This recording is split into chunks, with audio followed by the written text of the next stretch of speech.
Hey guys, I want to talk to you a little bit about a product that I really enjoy. It's Royal Hawaiian Sandalwood, and there's a couple different ways that you can get it.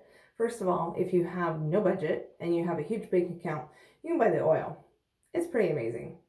I enjoy it. I enjoy the smell of the oil. It's it's pretty phenomenal. I've never been to Hawaii, but I have been told that people who have been to Hawaii actually love that because they kind of feel like they're being brought back.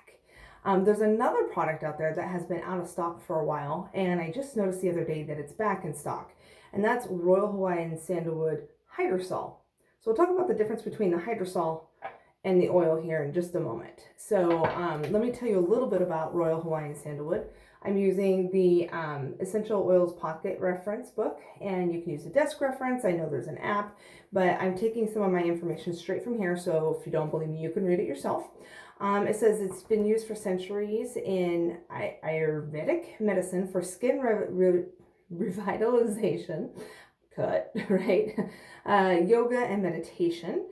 It was also listed in reference work for herbal treatments for over 1700 years. There's been some research done at BYU over the big C word, and I'm not talking about a virus. So you can go ahead and Google that research with Royal Hawaiian Sandalwood and BYU and see what you come up with.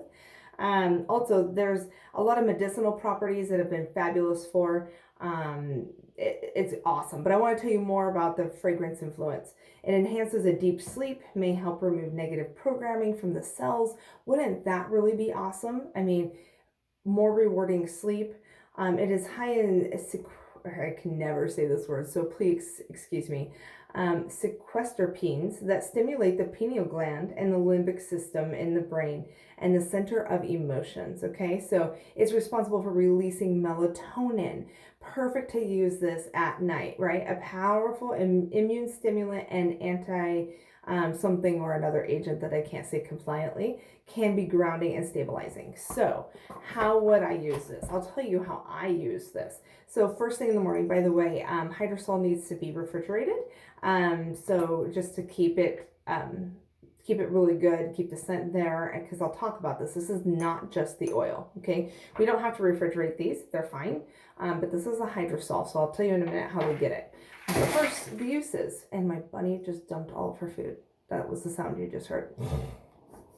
So usually first thing in the morning, as I am waking up, I spray my face just lightly because, I mean, who couldn't need that revitalization? It's cool from the refrigerator and the smell is all there. It smells really good.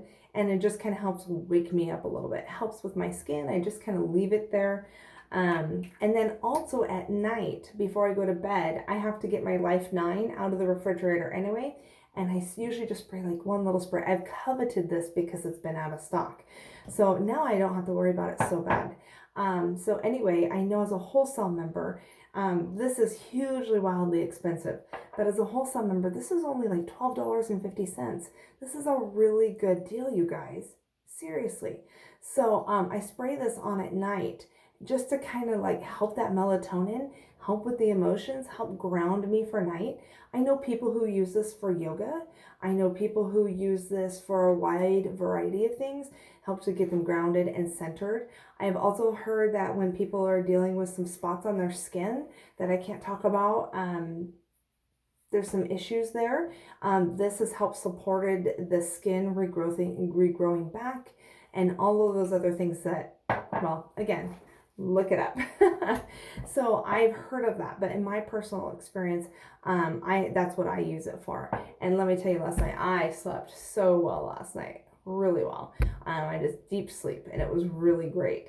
So how do they make hydrosol, and what is the difference between this huge bottle, and why is this only $12.50, and this itty bitty tiny bottle is, I don't know. I think it's around, I'm not even going to guess because I don't want to freak you out that much. But it is a very expensive one. Not as expensive as Rose and Melissa, but it's up there. So this, we'll review this a little bit. So oils are from the soul of the plant. It is just the oil.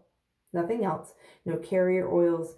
No water in there. No nothing. I mean, there's no fillers, no nothing. Just the oil. So when they actually distill, they have this big vat up above, and there's plant stuff in it, right? And they steam up water, and it creates steam in there, and that's what creates the oil and water droplets to come down into the system. I wish you've been to the farm. See, I've got a farm shirt on today. In fact, this is where they would actually hold the plant matter. They fill all this, it's like actually way deep down. And then you can see right here the water and the steam comes over. And most of our stuff is steam distilled. And so anyway, so all the water droplets and the oil droplets come down these tubes, and they're separated for the most part. So one of the things that's separated out is the oil. And there you go. And yes, there's a little water that gets in there, but when everything gets down over into Mona, Utah, they take all that water out because oil and water don't mix, they separate, right? And so there you go. That's how you get the pure oil. So with the hydrosol is those water droplets that come down the tubes as well, but they get put into a different vat. In fact, if you go to one of the farms, they have hot tubs there. And oh my gosh, it's so amazing. So when I went to Highland Flats, they were distilling Idaho blue spruce, Idaho balsam fir, and one other one, pine, I think it was. And all three of they have actually 4 hot tubs, but they had those 3 different hydrosols in the water. Amazing. So if you've ever tried to do any distillation, like my husband likes to distill our lavender here on my counter, on my stove, there are still little droplets of oil that get into and get mixed into the water, right? It's not 100% pure in the hydrosol. That's what makes that hot tub so amazing when you go to the farms, but it's also what makes hydrosol. So hydrosol that's why it's extremely inexpensive, because there's not a lot of the oil there, but definitely for the aromatic smell and the feel of it, you get some benefits of it, but obviously not as much as the soul of the plant, right? Especially for those things that are really hard to distill. If you ever go to a farm, there are some plants that distill just a ton of oil. Lavender is one of them. That's why lavender is relatively inexpensive. Lemon is one of them. Actually, lemon is not distilled quite the same way, but lemon pours out oil a lot. So does orange. That's why those oils are relatively inexpensive. They're easy to get. They're easy to do. But with something like Royal Hawaiian Sandalwood, it's not as easy to distill. And there's the oil probably doesn't come very much. Like I know the Melissa plant, for example, doesn't give that much oil at all. And so that's why, that's one of the reasons why Melissa is a very picky plant. That's a different video. But that's one of the reasons why Melissa is so expensive, because she doesn't give out very much oil. So anyway, there's your information about Royal Hawaiian Sandalwood for today. Not only the oil, but also the hydrosol. And I hope it blesses you. I hope that you put that on your next order. I don't know at this point if you're able to put it on your ER, but definitely just type in hydrosol into the search bar and you'll find it there. And I hope it blesses you today. Have a great day.